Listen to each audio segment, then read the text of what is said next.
My name is Mara Ellison, and I want you to imagine sitting in a beige conference room while 23 people you trusted tear apart every piece of who you are for 2 straight hours. They had prepared a list.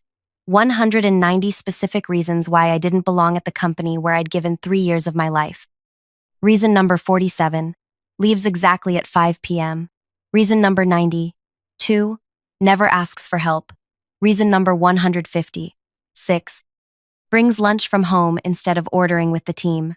Reason number 190, makes weird humming sounds during lunch. I sat there listening to my project manager, Daphne, read each item with the enthusiasm of someone announcing lottery numbers. My direct supervisor, Knox, nodded along like he was conducting an orchestra of destruction. 21 other faces stared at me, waiting for me to break down, make excuses, or storm out. But here's what they didn't know. 3 days earlier, I'd received the most important phone call of my career. And as Daphne finished reading the last reason on their list, I stood up, smoothed my navy dress, and said 5 words that changed everything. Thank you for the feedback. Then I pulled out my phone and dialed a number I'd memorized. Hello, this is Mara. I accept your offer. Yes, the $250,000 signing bonus works perfectly. Before I tell you what happened next, I need to know something from you. Have you ever been the person who makes everything work while everyone else takes the credit? Because what I'm about to share will either make you feel understood or make you realize you need to start protecting yourself immediately. Let me take you back to where this all began. 3 years ago, I started working at Lexford Advisory. Wait, that's not the real name. I can't use the real name because what happened next involves some serious legal territory. Let's call it Emerald Consulting. I was hired as a junior analyst, which basically meant I was supposed to do research and make pretty charts for senior people to present to clients. But from my first week, I noticed something that would define my entire experience there. The company was held together by duct tape and luck. Their biggest client, a manufacturing company worth millions, was threatening to leave because their quarterly reports were always late and full of errors. I watched Knox scramble for days trying to fix the mess. So I stayed late, found the root problem in their data collection system, and created a solution. I left it on his desk with a simple note. This might help. Knox presented my solution the next morning like he'd invented it himself. The client stayed. Knox got a promotion. That became my life. I fixed problems that didn't officially exist, solved puzzles that others created, and watched as my fingerprints disappeared from every success story. When the computer system crashed during a major presentation, I rebuilt the database from backup files at home while everyone else panicked. When a client demanded impossible timeline changes, I figured out how to make it work by redesigning our entire workflow process. But I made one critical mistake. I never demanded credit. I never played politics. I never made myself visible in the ways that apparently mattered. I thought excellence spoke for itself. I thought solving problems was enough. I thought being reliable meant being valuable. I was wrong about all of those things. The truth is, while I was keeping their business alive, my colleagues were building something else entirely. They were building a case against me. It started small. During team meetings, people would make comments about how I didn't participate enough in office culture. When I focused on work instead of chatting about weekend plans, someone would whisper that I was antisocial. When I ate lunch at my desk to catch up on projects, they said I was not a team player. Knox began scheduling important meetings during my lunch break, then acting surprised when I asked for updates. Daphne started giving me assignments with impossible deadlines, then expressing disappointment when I had to work late to complete them. A new hire named Quentin made jokes about how I probably lived at the office because I was always the first one there and often the last to leave. But the real turning point came 6 months ago. I was working on the annual strategy report for our biggest client when my phone rang. The caller ID showed a number I didn't recognize, but the voice on the other end changed everything. Ms. Waverly, this is Elena Martinez from Strathmere Strategy. We've been watching your work for quite some time. Would you be interested in discussing a senior position with our firm? Strathmere Strategy. Every person in our industry knew that name. They were Emerald Consulting's biggest competitor, the company that won every contract we lost, the firm that somehow always seemed to be one step ahead of us in every proposal. Elena explained that they'd been tracking the success patterns at Emerald Consulting for over a year. They'd noticed something interesting. Every major win, every retained client, every innovative solution had one thing in common: my work, my ideas, my problem solving. They weren't trying to steal trade secrets or poach random employees. They were trying to hire the person who was actually driving success at their biggest competitor. They were trying to hire me. The offer was staggering: triple my current salary, a signing bonus that was more than I made in 2 years, my own team, my own office, and something I'd never had at Emerald Consulting: recognition for the work I actually did. I told Elena I needed time to think about it. I wasn't ready to abandon the company where I'd invested so much of myself. Loyalty meant something to me, even if it wasn't reciprocated. That loyalty was about to be tested in ways I never imagined. Over the next few weeks, the atmosphere at work shifted. Conversations stopped when I entered rooms. People started excluding me from lunch plans they'd never invited me to anyway, but now they made sure I knew about it. Daphne began assigning me tasks that seemed designed to set me up for failure. Then Knox called me into his office for what he said was a routine performance discussion. He sat behind his desk with a legal pad covered in notes and told me that several team members had expressed concerns about my fit with company culture. What specific concerns? I asked. He flipped through his notes like he was reading a script. Well, you don't seem to engage with your colleagues on a personal level. You don't participate in team-building activities. Some people feel like you think you're better than everyone else. I complete every assignment ahead of deadline. I've helped solve problems that saved us 3 major clients. I work more hours than anyone else in this department. Work performance and team dynamics are 2 different things, Mara. This is a collaborative environment. We need people who can work well with others.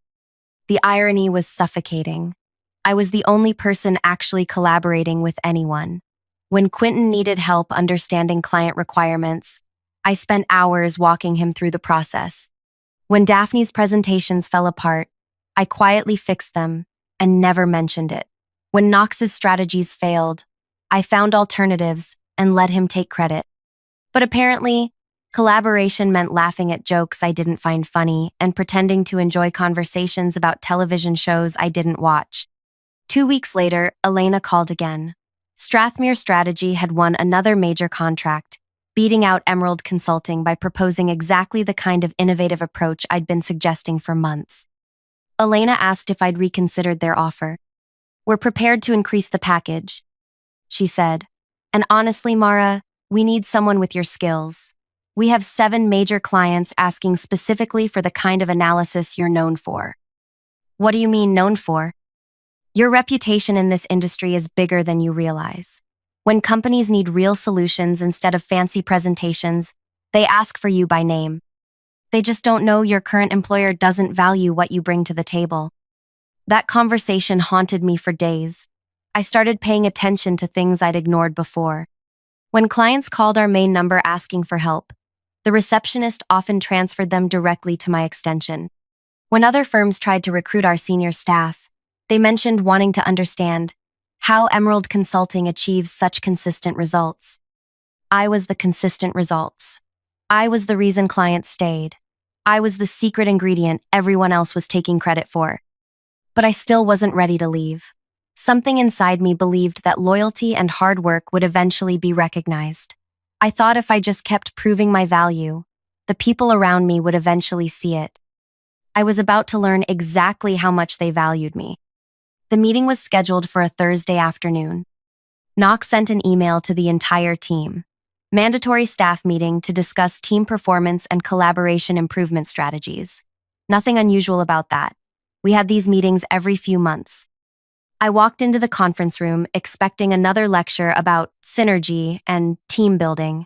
Instead, I found 23 of my colleagues sitting around the table with printed documents in front of them. Knox stood at the front of the room with Daphne beside him, both wearing expressions I'd never seen before. "Mara, please have a seat," Knox said, gesturing to a single chair facing the rest of the group. That's when I noticed the banner someone had hung on the wall behind Knox's head. Team Improvement Initiative, building a better workplace together. Daphne cleared her throat and lifted a thick stack of papers. Over the past several weeks, team members have been documenting specific behaviors and patterns that impact our collaborative work environment.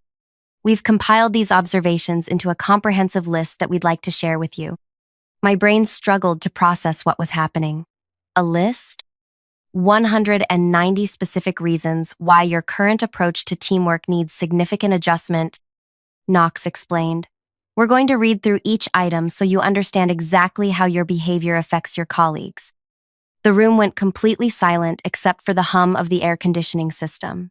23 pairs of eyes stared at me, and I realized this wasn't a performance review or a team-building exercise. This was a coordinated attack disguised as constructive feedback.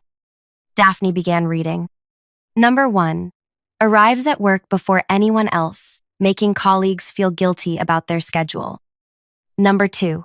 Never joins conversations about weekend plans or personal life. Number 3. Eats lunch at desk instead of socializing with team. Number 4. Completes assignments too quickly, making others feel inadequate. Number 5. Offers solutions without being asked, implying others are incompetent. She continued reading, and reading, and reading. For 2 solid hours, I sat in that chair listening to every quirk, every habit, every personality trait that made me who I was, being dissected and criticized by people I'd helped, people I'd covered for, people whose mistakes I'd quietly fixed dozens of times. Number 38. Never laughs at Knox's jokes during meetings. Number 59. Prefers email communication over face-to-face conversation. Number 73. Doesn't own a television, making it impossible to discuss popular shows. Number 112. Brings homemade coffee instead of buying from office machine. Number 147. Knows too much about client needs, making others feel uninformed. Number 168. Stays late to finish projects, creating unrealistic expectations for others. Number 185. Remembers details from meetings that others forgot. As Daphne read each item, I felt something inside me crystallizing. Not breaking, not crumbling, crystallizing. Every word made me more certain of something I'd been avoiding for months. These people didn't want me to improve. They wanted me gone. When Daphne finally reached number 190, the room fell silent again. Everyone stared at me, waiting for my response, waiting for tears, arguments, apologies, or resignation. Instead, I stood up, smoothed my dress, and said, "Thank you for the feedback." Then I pulled out my phone and made the call that changed everything. "Elena, this is Mara Ellison. I'm ready to accept your offer. Yes, the $250,000 signing bonus works perfectly. When would you like me to start?" The silence in that conference room was unlike anything I'd ever experienced. 23 people who had just spent 2 hours explaining why I didn't belong there suddenly looked like they were watching their own execution. Knox's face went through about 7 different expressions in 5 seconds. Daphne dropped her stack of papers. Quentin's mouth actually fell open. "I can start Monday." I continued into the phone, never taking my eyes off Knox. "And yes, I understand you'd like me to bring my client relationships with me. I think that can be arranged." I ended the call and slipped my phone back into my purse. The room remained frozen.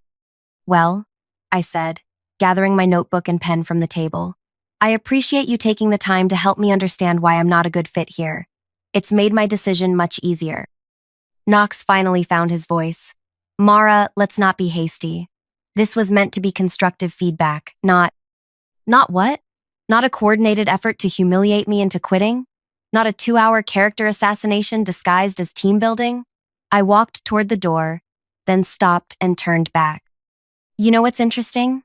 In 3 years here, not one of you ever asked me why I work the way I do, why I arrive early, why I stay late, why I focus on solutions instead of socializing. I looked directly at Daphne. "You want to know why I don't laugh at Knox's jokes? Because while he's making jokes, I'm usually thinking about how to fix whatever crisis he created that morning. You want to know why I eat lunch at my desk? Because that's when our West Coast clients call, and someone needs to be available to help them." Then I looked at Knox. And you want to know why I complete assignments so quickly? Because I actually understand what our clients need, and I've been doing the work that 3 other people should be doing. I reached for the door handle. Enjoy explaining to your clients why their trusted contact won't be available anymore. I'm sure they'll understand. The next morning, I cleaned out my desk before anyone else arrived. I wanted to avoid the awkward conversations and fake concern that would inevitably follow. But as I was packing up my personal items, I found something that made me pause. In my filing cabinet, I had folders for every major client we'd worked with over the past 3 years. Not official company files, but my own notes. Detailed records of every conversation, every preference, every concern, every solution I'd provided. Relationship maps showing who made decisions, who influenced those decisions, and what mattered most to each organization. I'd kept these records because I genuinely cared about doing good work. But looking at them now, I realized they represented something much more valuable. They represented 3 years of trust, relationship building, and problem solving that belonged to me, not to Emerald Consulting. My phone buzzed with a text from Elena. "Welcome to Strathmere Strategy. Can we schedule a call to discuss your transition plan?" I photographed every page in those folders before I left the building. The weekend between my last day at Emerald and my first day at Cobalt was surreal. I kept expecting to feel guilty about leaving, or nervous about starting over. Instead, I felt something I hadn't experienced in years: excitement about going to work. Elena met me in the lobby of Strathmere Strategy's downtown office on Monday morning. The building was everything Emerald Consulting's outdated space wasn't. Modern, efficient, designed for people who actually wanted to be there. "Before we go upstairs," Elena said, "I want you to understand something. We didn't hire you to be another analyst. We hired you to be exactly who you already are. The person who solves problems nobody else can solve. The person who builds relationships that last decades. The person who makes impossible things possible." She handed me a folder marked Client Transition Opportunities. These are companies that have expressed interest in working with Strathmere Strategy, but only if we can demonstrate the same level of service they've grown accustomed to elsewhere. I think you'll recognize most of the names. I opened the folder and felt my heart start racing. Every major client from Emerald Consulting was listed. Not just listed, but detailed with specific notes about their current frustrations, contract renewal dates, and decision-making timelines. How did you...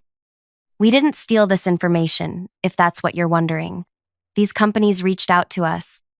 Apparently, there's been some concern in the industry about service quality at certain firms. Companies are quietly exploring alternatives. Elena led me to an elevator that required a key card to access the executive floors. "Your office is on the 15th floor. Corner office, southeast exposure, view of the harbor. Your assistant starts tomorrow. Your team of 4 analysts starts next week." The elevator doors opened to reveal a space that took my breath away. Floor-to-ceiling windows, modern furniture, and an energy that felt completely different from anywhere I'd ever worked. "One more thing," Elena said as we walked down the hallway. "We've been planning to open a satellite office for our expansion into the regional market. Based on your experience and client relationships, we'd like you to head that project. The location is 3 blocks from your former employer. We thought the proximity might be convenient for client meetings." 3 blocks. They wanted me to open an office 3 blocks from Emerald Consulting, targeting the exact same market with the exact same clients I'd been serving for 3 years. My phone started ringing before I even reached my new office. "Ms. Waverly, this is Tom Chen from Granger Materials. I heard you'd moved to Strathmere Strategy. We've been having some issues with our current consulting firm, and I was wondering if we could schedule a meeting to discuss transitioning our account." Granger Materials, Emerald Consulting's second largest client. "I'd be happy to meet with you, Tom. How does Thursday afternoon work?" 3 more calls came in before lunch, all from companies that had been working with Emerald Consulting, all asking about the possibility of switching to Strathmere Strategy, all mentioning my name specifically as the reason they were interested. By the end of my first week, I had meetings scheduled with 7 of Emerald's major clients. Not because I'd solicited them, not because Cobalt had pursued them aggressively, but because these companies had been quietly unhappy for months and were just waiting for an alternative they could trust. It turns out that when you're the person actually solving problems and building relationships, people notice. They notice when their calls get returned promptly. They notice when their concerns are addressed thoroughly. They notice when solutions actually work.